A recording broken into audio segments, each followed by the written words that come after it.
right. Hello, everyone, and welcome. Oh my goodness, we are seeing you in the chat, saying hi and sharing where you're coming from. So, first and foremost, just want to thank you all for taking the time to jump online, jump on your phones. We know you could be anywhere tonight. I'm sure there's still a lot going on in your life, but you are carving out the special time to connect with us. So, again, hi everyone. We see you in the chat and welcome. My name is Ariana and I am part of the LAPU marketing team. And again, so glad that you could join us for our first ever in 2025, our Ask Me Anything session about LAPU's psychology programs. And before we dive in, I want to just address a few quick housekeeping rules and just reminders. Tonight is meant to be interactive, so we don't want you to be shy. We want to hear from you. We have the chat, so throughout the conversation, the live stream, please feel free to drop your questions, any comments, and we'll be checking them regularly. And that way we can really weave your questions into the conversation. But we did receive a lot of questions through the registration, so we have a list that we'll be diving into. So you'll probably hear your question pop up. And I also want to share that we have something extra and a little fun planned for us tonight.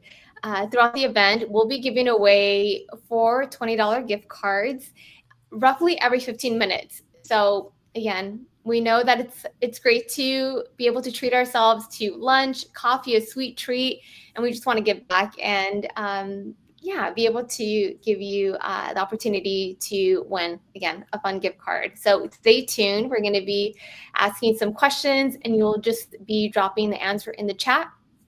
And the first person that answers correctly will walk away with a $20 gift card. And with that being said, I am so thrilled to welcome our guests tonight. We have Dr. Brewer and Professor Shannon, who you see on the screen here. And I want to, first of all, just want to thank you both so much for joining us. We are so thrilled to hear from the experts, for you to shed some light on some frequently asked questions, some hot topics. So with that being said, I'm going to turn it over to Dr. Brewer to introduce himself, to share a little bit more about himself, and then we'll pass it over to Professor Shannon. So Dr. Brewer, welcome. Welcome. It's great to be with you. I just want to thank you for taking the time to join us this evening, and just feel blessed to have the opportunity to connect with you and tell you a little bit about the Bachelor's of Arts in Applied Psychology program at LAPU. As an assistant dean, I have oversight for a number of programs at LAPU, but this one in Applied Psych is an amazing program, and I just want to highlight 3 things right off the bat to help you understand what differentiates it from other universities and other programs in psychology. The first thing, number 1, is this is a bachelor's in applied psychology. What that means is the applied is you're applying the concepts throughout the curriculum. And so you're not studying about research and theoretical models. Well, you are studying about those things, but you're taking that and you're applying it to real life examples. And so it makes it a really engaging and dynamic curriculum for our students. The second thing I want to highlight that distinguishes our program from other programs is the amazing faculty that we have at LAPU teaching in the program. We have licensed psychologists, social workers, marriage and family therapists. We've got people with a number of different backgrounds and expertise that they all bring to the table, and they connect with our students and share their own personal stories working as clinicians. So our students have a great opportunity to hear from faculty and connect with them and hear about their experiences and really learn real world examples of what's happening out in the field. And then the third exciting thing I want to share about that makes our program unique is the use of AI and technology. And so we've been looking at the trends and seeing generative AI and how quickly that's evolving and developing. And one of our goals is to prepare our graduates for career success. So we want to make sure you have all the tools you need to be successful. One of those tools is the ability to use generative AI. That's going to be critical for almost every profession moving forward in the next 10 years. And so we began to develop different AI generative tools in our curriculum. One example is an AI character named Miguel. who students have the opportunity to connect with. And so in any event, I think I just want to highlight that point as well, because we really want to prepare students for career success. And we've done a lot of things to integrate the latest technology into our curriculum, again, focused on preparing you for success. So those are just 3 things I wanted to highlight and that excite me about the bachelor's in applied psychology at LAPU. I'm blessed to be here with my great colleague and partner, Professor Shannon Hunt, as well. And so why don't I turn it over to her to introduce herself.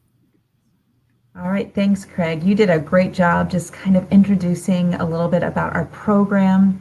Again, I'm Professor Shannon Hunt. I have been with LAPU since the very first applied psychology class. So I have been here for well over a decade, 12, 13 years. I kind of lose track, but Dr. Brewer mentioned something that I think is really valuable for students to know as they're incoming, that we have an amazing faculty here.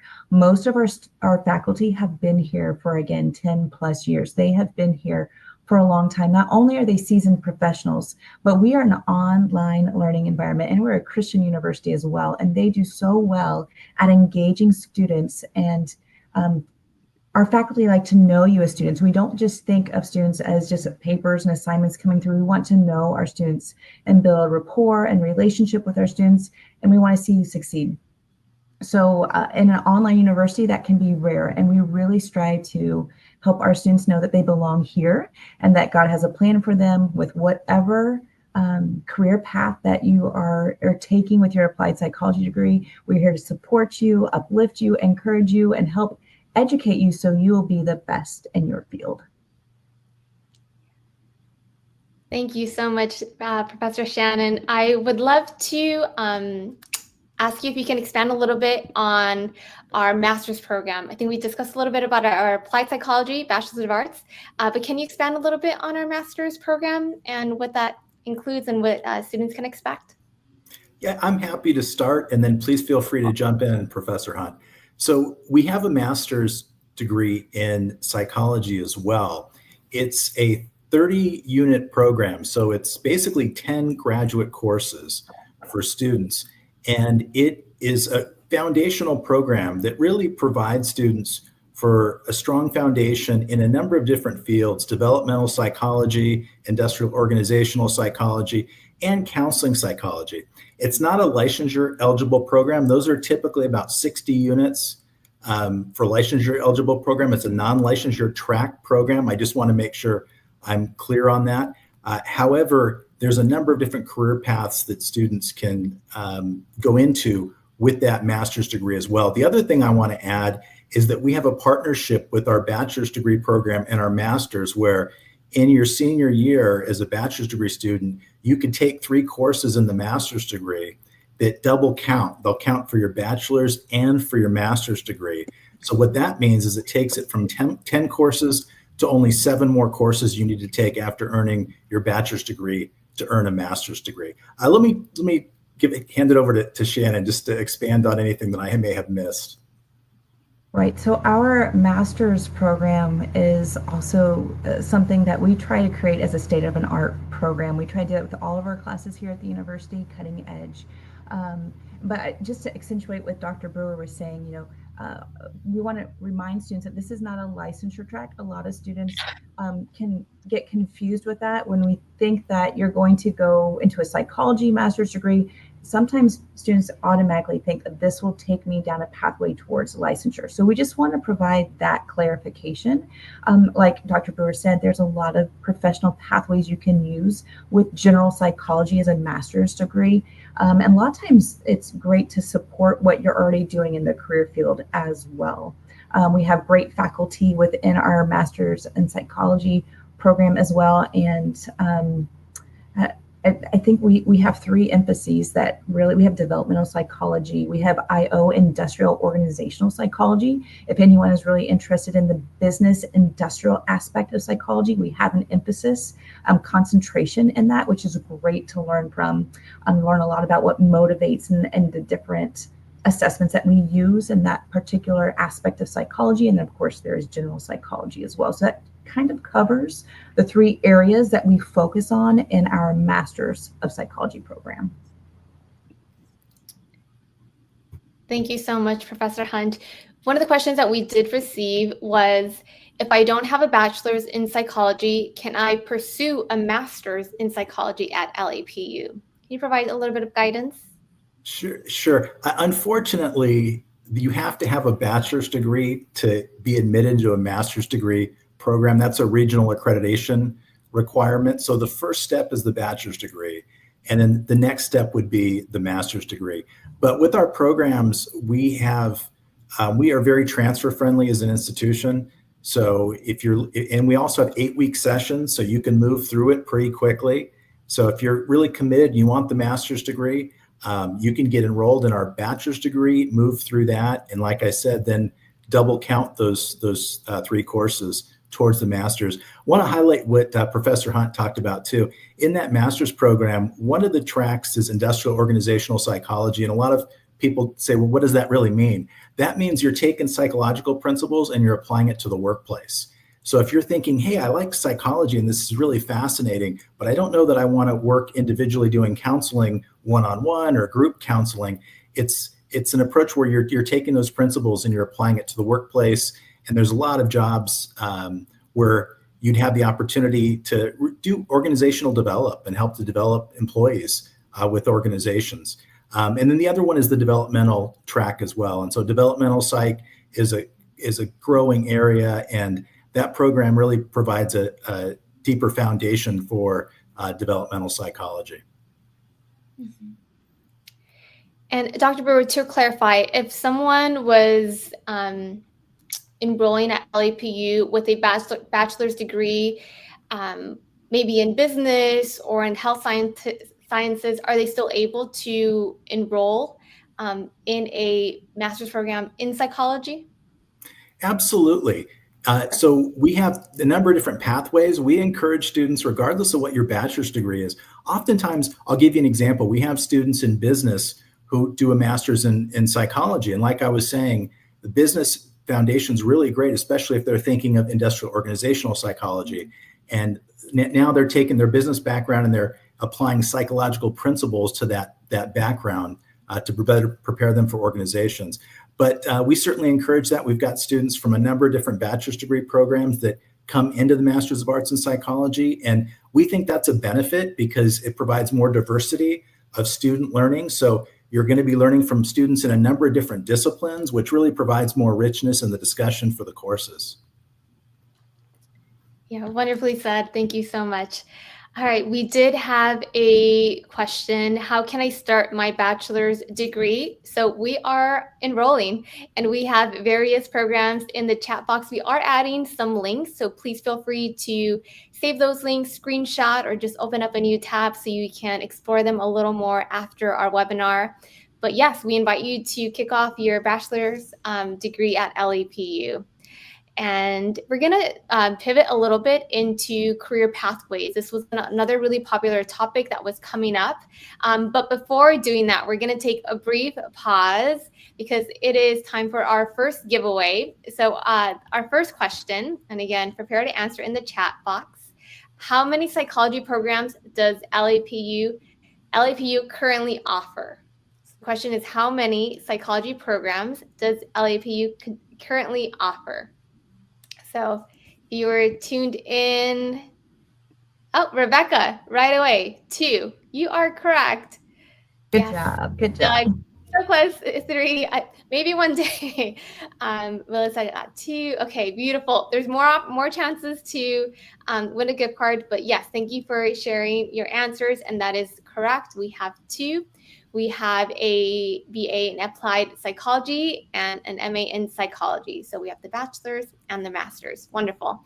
All right. As I mentioned, we're going to pivot a little bit into career pathways. Another, really important topic that we definitely want to cover, and we want to provide you with as much information. So the first question that we did receive was, are there careers for someone with only a bachelor's in applied psychology? Why don't you start that, Professor Hunt? Our Professor Hunt works with all our students as they do their practicums and internships and partners with them. And so she's got some great experience in terms of working with students around placement. Right. Thanks, Dr. Brewer. There are a lot of different career pathways that students can take with solely a bachelor's degree in applied psychology. You do not have to have a master's degree to be able to utilize your undergraduate applied psychology degree. Sometimes there is some confusion with that. So let me just give you a small sampling of some places and pathways you could take with an applied psychology degree in bachelor's degree. So a lot of our students are interested in social work. There are a number of options in social service organizations and nonprofit organizations. Consider options such as working with organizations that are working with people who are experiencing housing insecurity, food insecurities. We do case management, caseworker, engagement, crisis intervention, nonprofit organizations, and even faith-based organizations that work with any populations such as youth who have experienced trauma, to foster care, to organizations that work with people struggling with addiction and recovery. You can also consider pathways in the criminal justice field. There's options. You can even apply to the FBI with a bachelor's degree in psychology. They have positions for you there. That's government. But criminal justice, think of probation officers and working in the juvenile justice system or the adult justice system. Human resources, there are options there. In education, there are options there. ABA therapy, applied behavior analysis. I have a lot of students who go into that field as well. So there are a lot of positions you can do. There's just so many to cover. Psychology is used in so many different professions. You can use it in promotions, and like Ari's field that she does is marketing. You can use it in marketing as well. Business, you name it. We use psychology so much, whether it's through assessment or actually working with people and helping them manage emotions, identifying motivation, you name it, we use it all the time. So there's a number of career pathways you can move down with a bachelor's degree. And what I find a lot too is once you get your foot in the field in applied psychology, you start your pathway, there are a number of ways to move quickly up from your entry-level positions all the way up. There are some organizations out there too that will help support and help pay for a master's degree as well if you want to go down that pathway. Not all organizations by any means, but some will. They usually have to commit some time to stay there post-degree. So does that answer the question? You guys in the chat, let us know if there's anything in particular, any particular questions you have about career pathways with just your undergraduate degree. Mm-hmm. And can I say something too real quick? I am at a conference. I'm in a hotel room. I'm sorry about the background there as well. I just want to highlight one thing that you brought up, Shannon. So the bachelor's degree in applied psychology, it will help you whatever career trajectory you plan to go into, because in any profession you're in, you're going to be in relationships with other people. There's no way around that. That's when we're working, we're in relationship with others. And this program just provides you a really strong foundation of how to manage relationships better in your personal life, professional life, church life, whatever it may be. So I've had many students in my courses that are in a different profession, nursing in particular, and they oftentimes come back and say, I learned so many things in this course around psychology, the tools that are helping me to have stronger relationships with my patients and in my personal life and in my family. So I think, again, the fundamental skills that you learn in this bachelor's degree in psychology will support you in every aspect of your life. Yes, thank you so much. And we're actually going to backpedal a little bit. We did miss some questions, or I missed some questions from the chat. We definitely want to answer them. So early on when we were discussing the programs, we're going to kick it off with Adriana's question. What is the difference in being licensed? So we did highlight, the license. So Professor Hunt, do you mind sharing a little bit? Sure, absolutely. So every state has, let's just start with this. Every state has different process to be licensed. A licensed clinical counselor, marriage and family therapist, licensed social worker, they have to go through a strenuous path in terms of, not maybe strenuous might not be the right term, but just a very regulated path in order to be licensed. When you're a licensed clinical professional, you have a master's degree, and then you follow a specific pathway. You have to have a certain number of clinical hours that you accrue. You can begin accruing them in your master's degree with a practicum and an internship, that type of thing. And then post graduation, you still have to accrue a certain number of hours with clients with a supervisor that will help lead towards licensure. Okay, so when you are a licensed clinical professional, that means when you're licensed, you can have your own practice. Okay. Until you are licensed professional, you cannot call yourself a licensed marriage and family therapist, a licensed social worker, that type of thing. Those titles are reserved for those who have gone through the process to become licensed. Okay. Now, again, there's a lot of positions you can take that are not licensed, but a licensure track. Again, you have to have a master's degree. You have to have a number of hours. We're talking over thousands usually, depends on what state, of hours working with clients under a supervisor who is qualified, licensed professional to supervise you and give you feedback and guide you. Okay.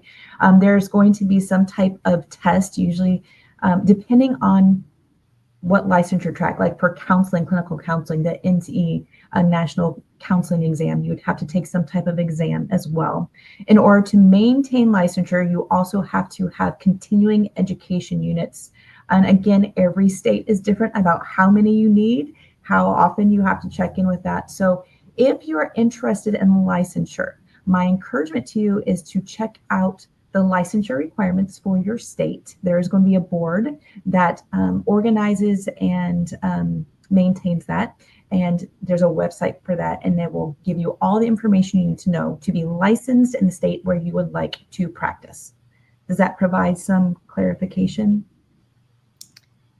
Yes, I think so. That was great because we did receive another question from Bonnie asking if there were any programs that would help with the LMFT license after finishing the LAPU master's program. So as Professor Hunt shared, you are fully supported while you're at LAPU. So there are individuals within our community that can provide guidance, provide resources, provide websites and links for you to further explore so that you can work towards that license. All right. Charlotte would like to know, what are the core courses in psychology, in the psychology program? Undergraduate program or graduate program? Let's dive into our, undergraduate, our bachelor's applied psychology program. We have a number of great classes, core classes for students in our applied psychology program. Obviously, you're going to have the foundational classes in order to get into the program, like Intro to Psychology, and then you're going to have 285. I'm trying to think of the name off the top of my head. Abnormal psychology. Abnormal psych, and then 295, which is human growth and development. Those are your foundations. Other classes in our program that are going to be required for you to take are things like interviewing and counseling techniques. This is a great class where you're actually practicing, you're learning the different theories, and you are practicing the skills of interviewing and counseling with a partner in class. And yes, we do that virtually. No, you're not using clinical issues. You're using things like time management and things like that we can have students partner with in class. There's going to be a class called Integration of Psychology and Christianity, and then you learn how worldviews come together and are integrated into our work in the fields of mental health, behavioral health, and psychology. Okay. Psychology of emotions, another fun class. In this class, you actually, again, are taking the skills associated with emotional intelligence, and you are applying them in your own life. Every week, you're using new skills and techniques, and by the time you're done, you have now learned how to apply these skills and tools that you're going to be using with clients and students and patients and whatever population you're working with, employees in the future. Let's see, there's going to be obviously an ethics course. There's going to be a course about cultural psychology, gender identity, and obviously, you're going to have a capstone as well. So for your capstone classes, you have the opportunity, if you are a student who resides in California, you can choose from a practicum or a psychoeducation project. So there's two pathways you can take for your practicum. If you live outside of California, you do a psychoeducation project due to state authorization. And I'm trying to think of we have a cognition and learning class that we have as well. There are a number of other classes, elective classes that you can take as well, like as crisis intervention, marriage, grief, special education, wellness and coaching, adolescent psychology, child psychology, criminal behavior. We have so many addictions. We have a new addictions concentration. We also have, like I said, concentrations, emphases. We have a number of concentration pathways that you can take, and they're designed with certain classes to help you have certain classes that will help you have specific knowledge about a career pathway, like adolescent psychology, marriage and family, pastoral counseling, that type of thing. So that gives you a little bit of a framework of some of our classes in our program. There are still more out there. I did not list them all, but that gives you a framework of what to be excited about for the program. Absolutely. That was wonderful. And Professor Hunt, you touched on the concentration, how that is a possibility. And this kind of ties into a question that Charlotte asked as well. That was, can one specialize in a field? So she was curious about neuropsychology. But yeah, if someone is interested in diving deeper, maybe having a specialty concentration, how would that come to be? If they want to in general to have a concentration, you just need to speak with your success coach, and they'll help guide you towards the different classes in that concentration. We have designed concentrations. I have the document here. If anyone wants a document about career pathways and concentrations and ideas, we have one and we can share it with you. We have an addictions and substance use disorder concentration, clinical psychology, criminal behavior, applied pastoral counseling, cultural psychology, child and adolescent psychology, educational psychology, industrial organizational psychology, psychology in the healthcare professions, general psychology, and human services. Those are various concentrations that students can choose. Also, to clarify, you do not have to choose a concentration, but we have courses designed for those particular concentrations, so students will get the best combination of courses to help them excel in those pathways of concentrations. Okay. Okay, wonderful. So you heard it. We have close to a dozen concentrations, and we will absolutely be providing that information. If you're watching this live stream, or if you enrolled and missed the live, regardless, you will receive an email with additional resources and information. So we'll make sure to get that over to you. Another question was, are GRE scores required for our graduate program? And no, they are not. We don't require the GRE for any of our master's programs at LAPU. Okay. Part of the rationale for that is we try to cater to a diverse student population, and we want to provide opportunities for students from all backgrounds to attend LAPU. And there's been, if you've looked at the research on that, there's a number of different research articles around how sometimes those standardized tests limit different populations and don't provide equity. And so for LAPU, we try to remove all the barriers we can for students so that we can get you admitted to the program quickly. We can move you through in 8-week sessions, and then we can get you out in your profession so you're making a living. And you know what, to touch on the fact that LAPU does not like to set any limits on your success, on you being able to achieve your goals and dreams. We had a question that asked if there's a limited age that one can apply for our master's program. And I'm going to expand it to any of our programs. Is there a limit? And the Of answer course, is of course not.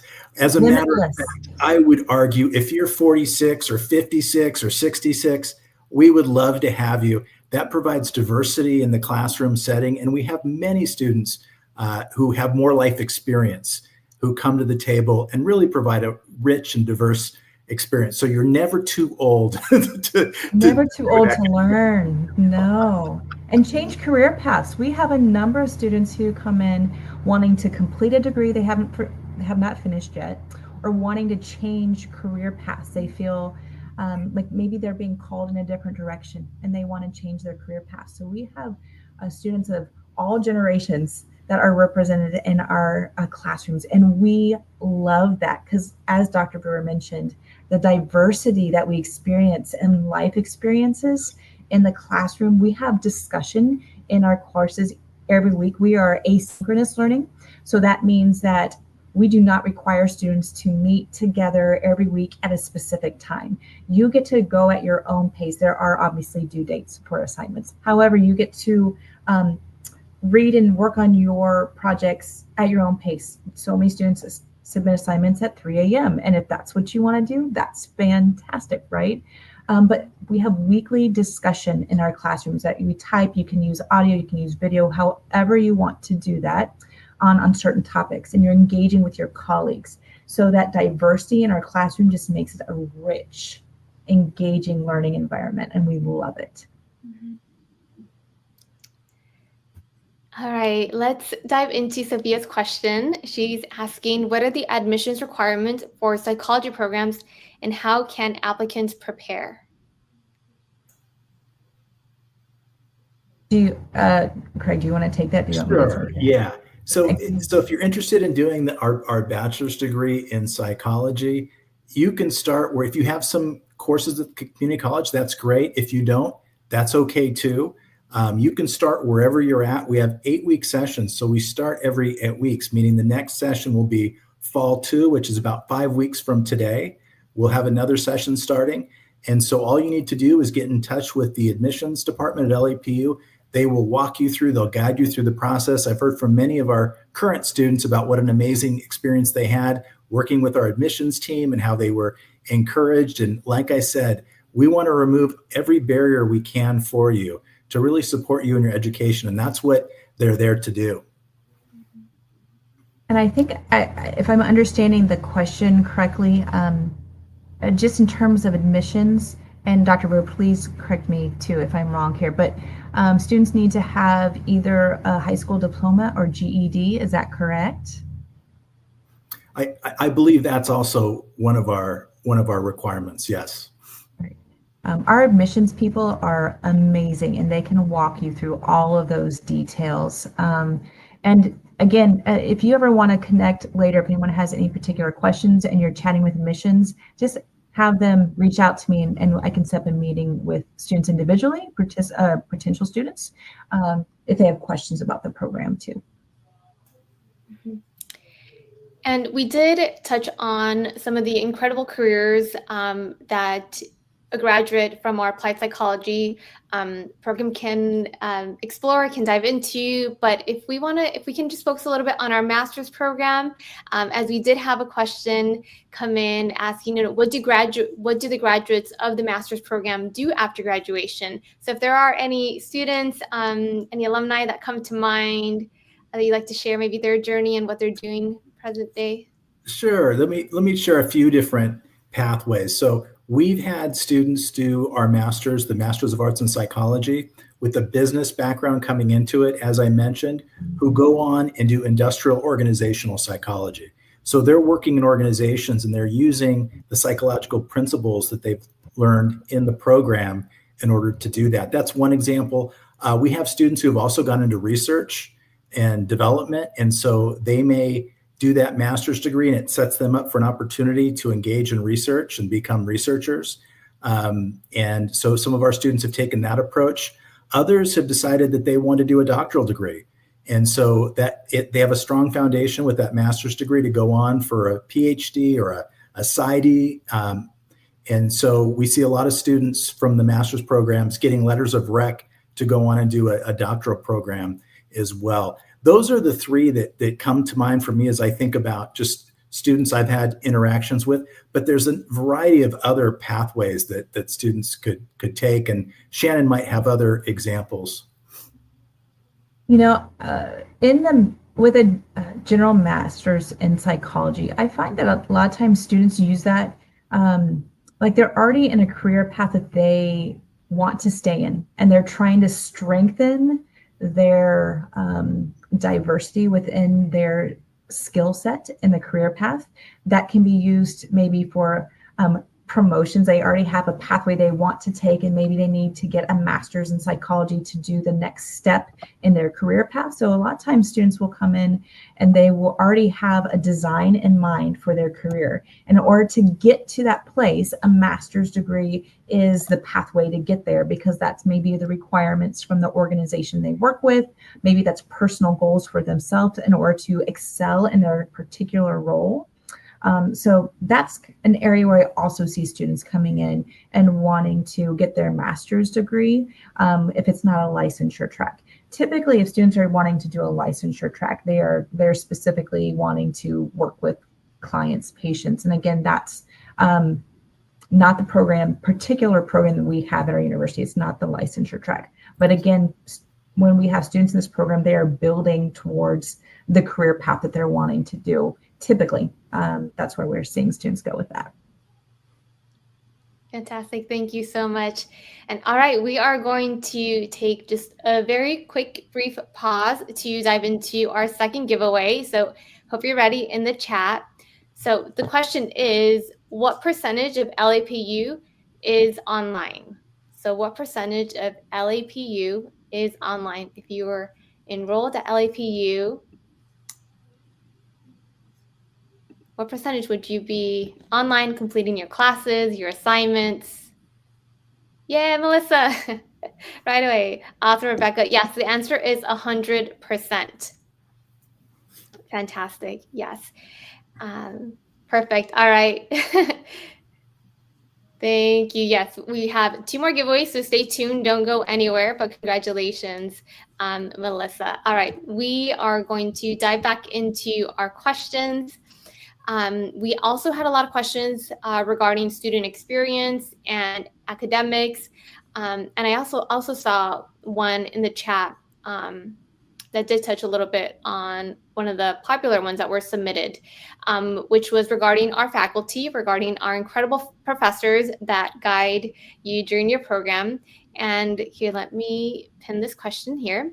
Sophia's asking, what are the potential research areas or topics that faculty members are currently exploring? So let's get to know a little bit more about the team leading our bachelor's and master's program. Sure. So I'll start with a few, and then I'll hand it over to Shannon for others. A big one that we've been spending a lot of time on is faculty members is on artificial intelligence and looking at how we can use AI to provide support in the field of psychology. I mentioned the Miguel, which is a generative AI character that we've developed for one of our courses.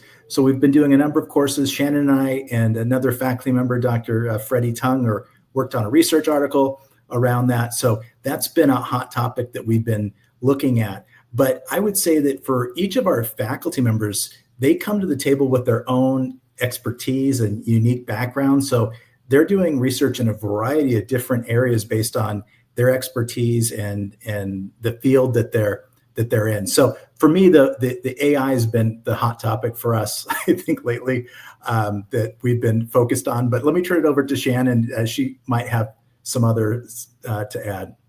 Sure.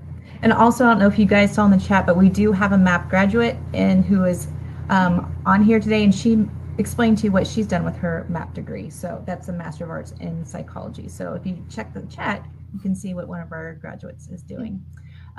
In terms of research, yes, we have been doing a lot right now with AI, artificial intelligence. We have been incorporating these in our classes in the field of psychology, especially applied psychology. We are using AI as ways for our students to have real-time engagement with AI characters so they can learn the skills, the soft skills and the the skills to engage, like active listening. You actually can do this with AI characters, how to respond in real time to some of the statements that an AI character will give you.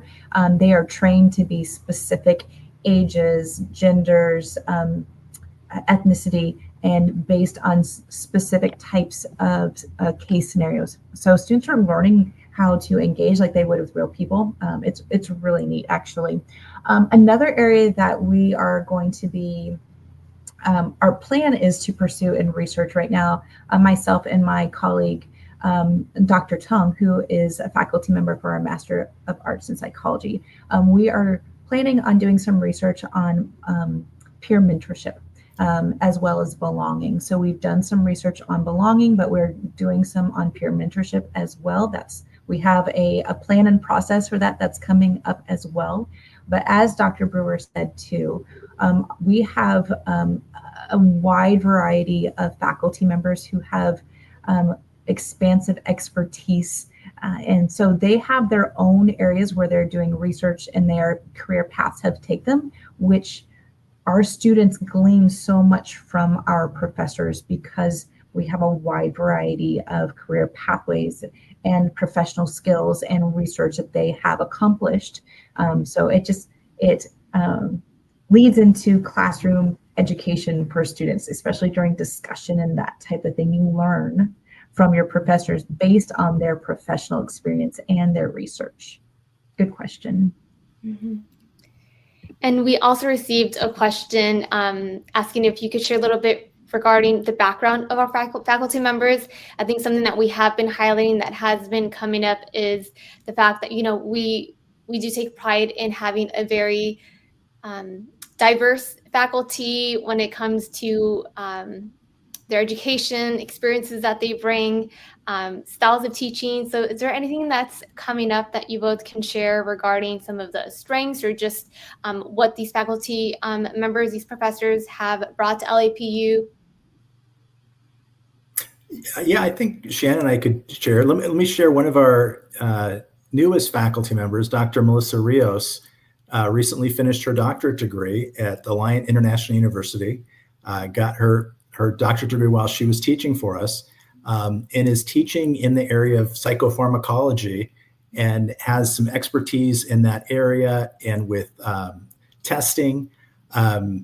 We have, why don't we just go back and forth, Shannon? We can just highlight some of our faculty. Sure. We have a number of faculty who are marriage and family therapists. We have, for example, Professor Richards, who's been here for over a decade as well. She also teaches at other universities too. We have a lot of our faculty members will teach at multiple universities to complement, because their main profession is a marriage and family therapist, but they also love to teach and share what they're learning. So, for example, Professor Richards is a marriage and family therapist.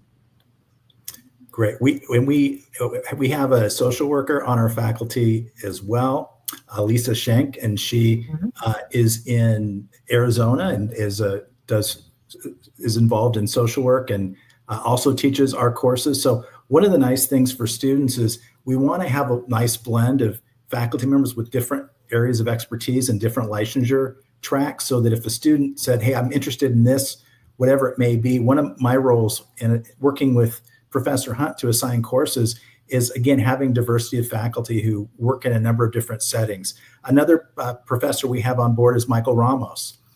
Michael Ramos has expertise in addiction and has done a lot in the field of chemical dependency. And so we partnered with him recently on developing chemical dependency addiction concentration.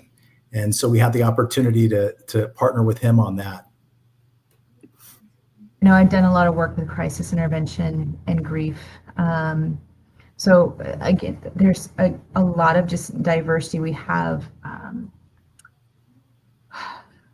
Dr. Morgan. He's done a lot of research. I'm trying to remember what his most recent research has been on. Do you remember, Dr. Brewer, what his most recent? He leads our research class because he loves the research aspect of psychology. Yes, he's in organizational psychology, so he works with organizations And like we talked about before, blending psychological principles and concepts. But he teaches the research methods course and does an amazing job of getting students. That's oftentimes a class that students don't love, is research methods. So he can provide practical examples of how they're using research at the county and state level and what that looks like, and then provide students with guidance and support on writing, just the fundamentals of research and writing. And so that's another great example. Great, thank you so much. All right, I'm going to pin another question that was submitted. And this question is, here we go. There we go. It's hiding here on my end. What opportunities exist for hands-on learning? So practicums, research, internships. What can students expect? Let me hand that one over to Professor Hunt. Yes. When students, well, first of all, there's a lot of hands-on learning in applied psychology degree, okay? So keep in mind that hands-on learning can be anything from, again, partnering in our interviewing counseling techniques class with a partner and practicing interview and counseling techniques from different theories, okay? That's hands-on learning. But I think you might be also talking about field experience. And so when students get to their capstone class, this is going to be at the end of your education. Every student goes to the capstone classes. It's a series of 3 classes. The first class is all about preparation. It's a 0-credit class. You go through an orientation and you learn all the things, and it helps you take steps to decide which pathway you're going to take for your capstone. So students can choose to do a practicum, which is field work, okay? And this is for students who live in California. Students who live in California can take 2 options, the practicum option or psychoeducation. If you live outside of California, due to state authorization requirements, they all will do the psychoeducation project.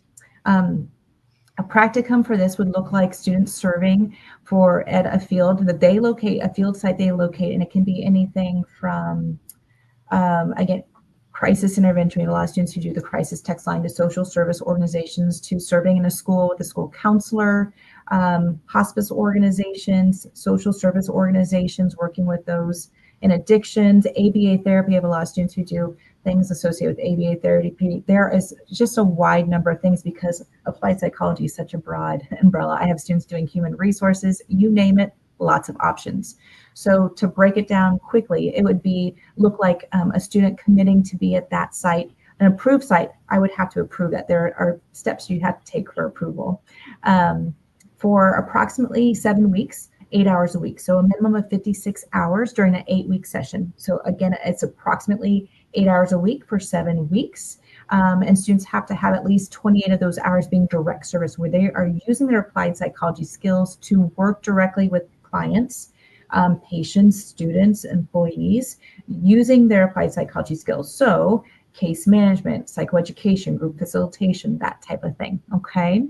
So that's an option for students. You can also choose to do research instead. I know that we had a student who actually did a research project with our digital learning services team about AI. They did a study and he was published, which is pretty fantastic for an undergraduate student. So you can do a research pathway as well. The psychoeducation project, you are doing research. You are going to be creating your own psychoeducation curriculum about a topic and population under applied psychology that you choose. So there's so many different options for this. Psychoeducation just means teaching different psychological concepts, terms, that type of thing. So we use psychoeducation one-on-one with clients through big organizations. We use it constantly. So students would design a curriculum based on a sample and then interview 2 field professionals and present. Record themselves. You don't have to do it with a live audience, but you record yourself presenting the curriculum that you wrote. So that's a brief overview of what your capstone will look like. But other hands-on experience, you'll be interviewing people throughout your time, different professionals, different people who've experienced different things in life. That's hands-on learning, interview skills. Again, things like interviewing, counseling techniques, working with AI characters in real time, learning these different skills that you're going to be using, how to do motivational interviewing, you're practicing with an AI character, that type of thing. Lots of options out there. Yeah. So Great. if you can't tell, oh, sorry, Dr. Brewer. I was just going to add, we do have a lot of options for students. And the other thing I just want to add before we conclude as well is we are, as Professor Hunt said, we're a Christian organization, but I want to articulate that a little bit further. We admit students from all faith backgrounds. You don't have to be anywhere in your faith or from any particular faith background to come to LAPU. We'd love to have you. We love to have diversity of students. So you will end up learning about the Christian worldview perspective, and you'll need to argue from that perspective in some of your courses, but you certainly don't have to change your faith to come to LAPU. You can come wherever you're at, and we would love to have you. I just wanted to clarify that. Yeah, no, I appreciate you doing so. Yes.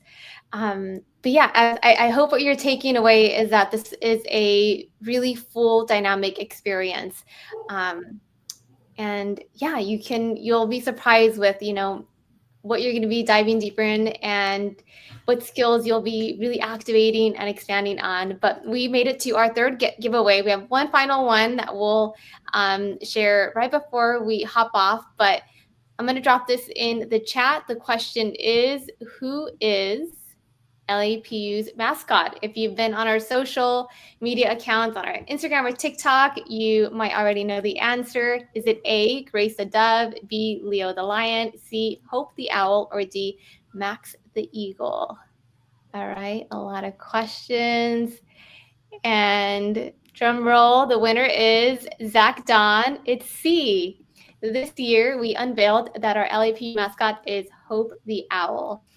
Yeah, all right. I know this was a tricky one though. Yeah, unless again, I think you've seen our socials. But thank you everyone for answering that. All right, and congratulations to Zach. All right, just a few final questions to wrap everything up, because there were some questions pertaining to life, to school, and personal life balance. Let me pull them up here. Let's see. Someone was asking, am I able to work while pursuing this degree? Is that something that's common? Is that something that I can do with the workload, with the study load? Yes. So let me begin this. One of the things about the most beautiful thing about the model at Los Angeles Pacific University is it's there to cater to students who have busy lives. We have many students who are working full-time, who have families, who have a number of different church obligations. And the way that this curriculum is set up, as Professor Hunt said, you can work on your program whenever you want to. There's no mandatory set day and time when you have to come together with other students. So what that does is it allows busy working professionals to finish their degree, and they can finish it in a very timely way because the courses are every 8 weeks. So the way that we offer it, most of the students in my courses are working full-time and have a lot of different commitments, and they're still able to manage the load. One of the things that we also have is we have a success coach that comes alongside of our students to help them with planning and kind of thinking through, okay, when could you get your homework done? And part of it is just setting aside a time. Maybe it's Wednesday night, when you get home from work, that you get a majority of your work done, and then you touch it again Friday night. But a lot of it's just planning. And what we found is students, you can do it. You can work full-time. You can have a family. You can keep strong relationships. You can serve in your church, and you can still complete your degree. It's very possible to do. And we have, like I said, success coaches that can help you with those time management strategies just to help you do it. Mm-hmm. Thank you so much for highlighting our wonderful success coaches. Someone also asked, how can I manage financial difficulties as a student? Again, you will have plenty of support. We have an incredible team that will really get to know your personal journey and will support you with the resources and be that guide for you. Again, this isn't a race, it's a marathon, it's a journey. So there's no rush, right? We want to make sure that you're comfortable and that you're able to really excel and really focus on these wonderful classes, these wonderful learnings that you're going to be taking away during your program. Yes, and we do have financial aid available for all of our programs. Most of our students are using some type of financial aid. A majority of our students are. And so that's very common. Those resources are available for you. And I encourage you just to check it out and talk with one of our admissions representatives as the next step. Absolutely. And that will conclude our first AMA psychology webinar. The final question with the final giveaway is, let's see, let me drop it in here. And for this one, there's no right or wrong answer. And I'm actually going to pick two winners. So the question is, what's one reason you want to study psychology? So would love for you to share again, what is pulling out your heartstrings, what is driving you to step into this incredible space, incredible field? Let us know in the chat. And while you are sharing your answer, we'll go ahead and share that final slide with you as well, as we want to continue to support you. So if you're like, hey, I am ready to get started, I know that there is an upcoming session that's right around the corner where I can kick off my journey. We're here to get you all set up with financial aid, with your program. So feel free to take a screenshot of this slide. Again, you can just scan that QR code or call that number either this evening or tomorrow, and we will ensure to connect you with the right team member, with our admissions team and financial aid team members to guide you. All right, we have some wonderful answers here. Adriana sharing that she simply loves the knowledge that it provides. I agree. Gardenia girl, the brain fascinates me. Yes, absolutely. Sophia, to be able to study the human behavior. Miriam, I would like to be able to help others. Alicia is also agreeing with her, helping others. Charlotte, to understand people and gain insight into relationships and people. So we love all these answers, and yeah, we're excited. Gain all of that. That's right. Yeah. Yes. And yes, to again, you being here and hopefully taking that next step in a really exciting, stepping into a really exciting journey and, future career of yours. So congratulations to, let's see, it'll be Melissa. No, pardon me. Adriana and Sophia Smith. So you are the winners. But again, we want to thank everyone for taking the time to join us this evening. And of course, we want to thank Dr. Brewer and Professor Hunt for sharing their expertise and helping us better understand what to expect in these two wonderful programs that LAPU offers you. So with that being said, we hope that you all have a safe night, and we will be sending out another email with additional information and resources. So please stay tuned for that as well. But thank you all. Have an amazing night, and we hope to see you in the next one. All right. Thank you for being here.